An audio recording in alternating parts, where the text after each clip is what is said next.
And welcome back to DLTV. I'm Annalee Newitz, filling in for Robert Heron. And I'm, of course, Roger Chang, who's filling in for me. Doing a good job. All right. Loyd keeps on walking with that PC, or rather building, and this week we get to look at installing, physically installing. Before we was talking about picking drives, picking motherboards, RAM, video card, sound card, case. Now we're actually putting everything together, and this is how he suggests you should put it together. Loyd Case here, editor of ExtremeTech.com, to talk to you about actually building your PC. Until today, we've talked about choosing components. Now it's time to actually start the art of actually putting your PC together. Got a fairly new case here, Silverstone KL01, a bunch of components. Today we're just going to install the power supply and get the storage components in. Next week we'll talk about motherboards.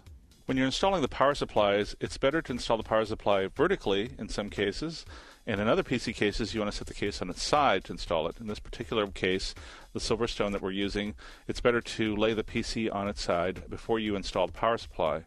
This particular power supply, a Corsair 620 watt unit, has a 12 centimeter fan that's horizontally mounted.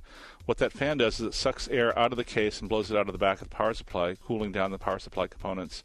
You want to make sure that that fan is pointed into the case and not up to the top of the case, because that would restrict the airflow. This Corsair power supply is what's called a modular power supply. That is, you only have to attach the number of cables you need for peripherals, unlike most power supplies where all the cables are permanently attached. Now we're going to install our optical drive in the top bay of this case. The cool thing about this particular case is that there are no screws or brackets to install on the drive itself. You just remove the front bay, then you slide the drive in, and it locks into place. There are special locking brackets on the side of the case to hold the optical drive in place. Depending upon the height of your case and how many cables you have to stretch through to the motherboard, you may want to install the optical drive either in the top bay or near the bottom set of 5 1/4 inch bays. It's kind of up to you.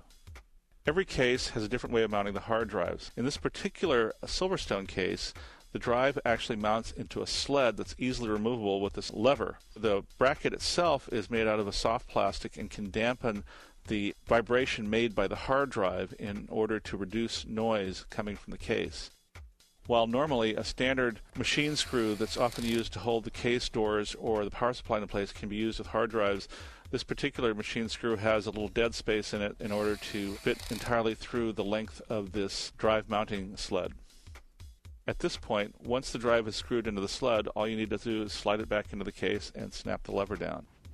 Okay, so now we've got our hard drive, our power supply, and our optical storage in the system.